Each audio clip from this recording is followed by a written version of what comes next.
বিসমিল্লাহির রহমানির রহিম।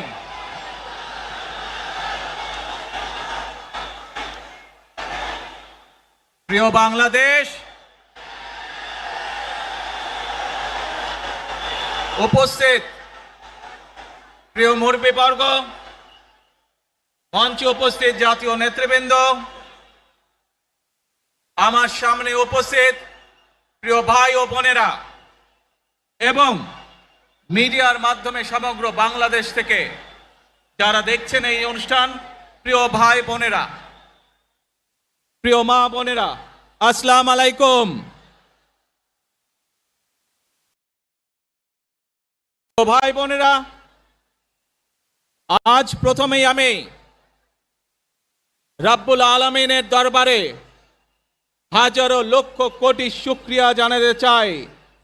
রাব্বুল আলামিনের অশেষ রহমতে আজ আমি আমার প্রিয় মাতৃভূমিতে ফিরে আসতে পেরেছি আপনাদের দোয়ায়। আপনাদের মাঝে প্রিয় ভাই বোনেরা, আমাদের এই প্রিয় মাতৃভূমি 1971 সালে লাখো শহীদের রক্তের বিনিময়ে অর্জিত হয়েছিল। ঠিক একইভাবে 75-এ আবার 7ই নভেম্বর আধিপত্যবাদীদের হাত থেকে রক্ষার জন্য সেদিন সিপাহী জনতার বিপ্লবের মাধ্যমে আধিপত্যবাদের হাত থেকে দেশকে রক্ষা করা হয়েছিল। 90-এ স্বৈরাচারের বিরুদ্ধে এদেশের জনগণ, এদেশের খেটে খাওয়া মানুষ তাদের গণতান্ত্রিক অধিকারকে ছিনিয়ে এনেছিল।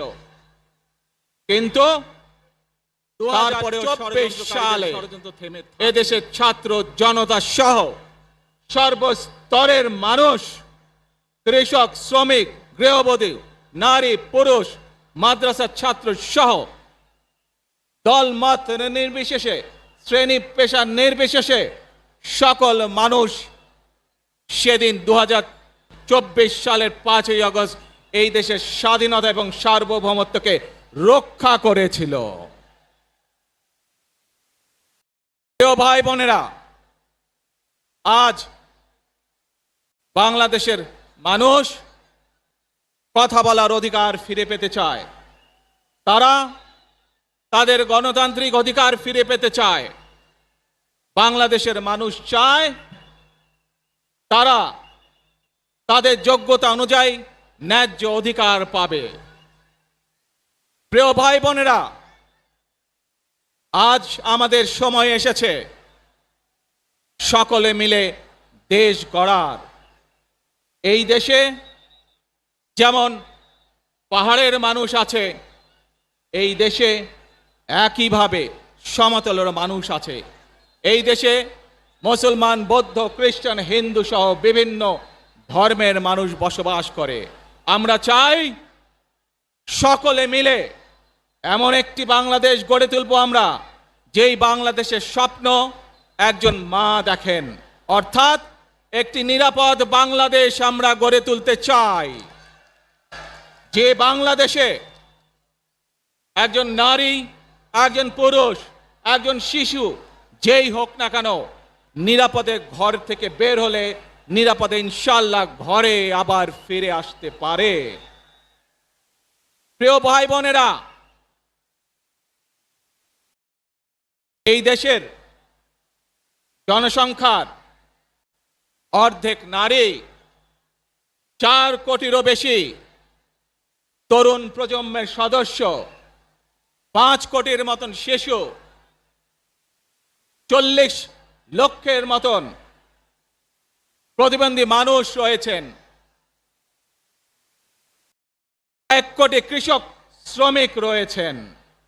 এই মানুষগুলোর একটি প্রত্যাশা আছে এই রাষ্ট্রের কাছে, এই মানুষগুলোর একটি আকাঙ্ক্ষা আছে এই দেশের কাছে।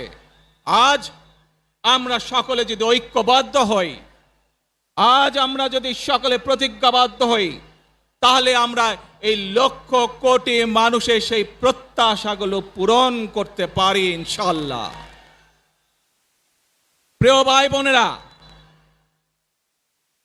71 সালে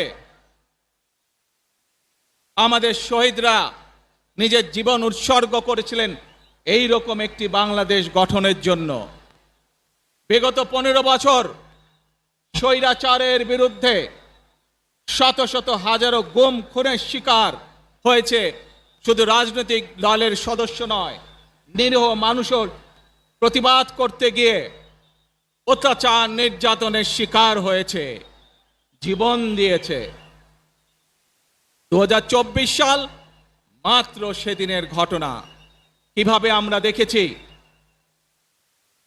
আমাদের তরুণ প্রজন্মের সদস্যরা কিভাবে নিজের জীবন উৎসর্গ করেছে দেশের এই স্বাধীনতা এবং সার্বভৌমত্বকে রক্ষা করার জন্য। প্রিয় ভাই বোনেরা, কয়েকদিন আগে এই বাংলাদেশের 24-এর আন্দোলনের এক সাহসী প্রজন্মের এক সাহসী সদস্য ওসমান হাদিকে হত্যা করা হয়েছে। ওসমান হাদি শহীদ হয়েছে।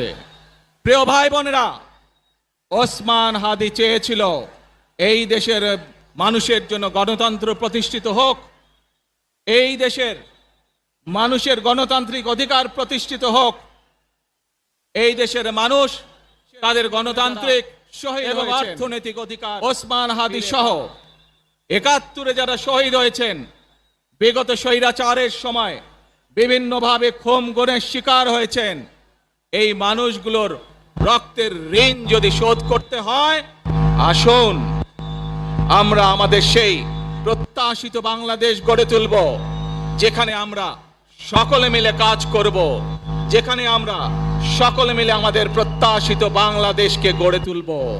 প্রিয় ভাই বোনেরা, বিভিন্ন আধিপত্যবাদ শক্তির গুপ্তচরেরা বিভিন্নভাবে ষড়যন্ত্রে এখন লিপ্ত রয়েছে। আমাদেরকে ধৈর্যশীল হতে হবে, আমাদেরকে ধৈর্য ধারণ করতে হবে।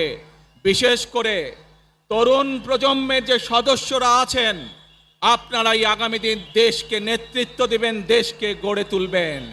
এই দায়িত্ব তরুণ প্রজন্মের সদস্যদেরকে আজ গ্রহণ করতে হবে, যাতে করে এই দেশকে আমরা সুন্দরভাবে গড়ে তুলতে পারি। শক্ত ভিত্তির উপরে গণতান্ত্রিক ভিত্তি, শক্তিশালী অর্থনৈতিক ভিত্তির উপরে যাতে এই দেশকে আমরা গড়ে তুলতে পারি। প্রিয় ভাই বোনেরা, আমার সাথে আজকে মঞ্চে এখানে বহু জাতীয় নেতৃবৃন্দ বসে আছেন। আসুন আজকে আমরা দুহাত তুলে আল্লাহর দরবারে দোয়া করে আল্লাহর রহমত আমরা চাই। যে সকল জাতীয় নেতৃবৃন্দ এই মঞ্চে আছেন, মঞ্চের বাইরে যে সকল জাতীয় আরো নেতৃবৃন্দ আছেন, আমরা সকলে মিলে এই দেশকে নেতৃত্ব দিয়ে আমাদের বাংলাদেশের জনগণের প্রত্যাশিত সেই বাংলাদেশকে আমরা গড়ে তুলতে চাই। আমাদেরকে যে কোনো মূল্যে আমাদেরকে এই দেশের শান্তি শৃঙ্খলা রক্ষা করতে হবে। যে কোনো উস্কানির মুখে আমাদেরকে ধীর শান্ত থাকতে হবে।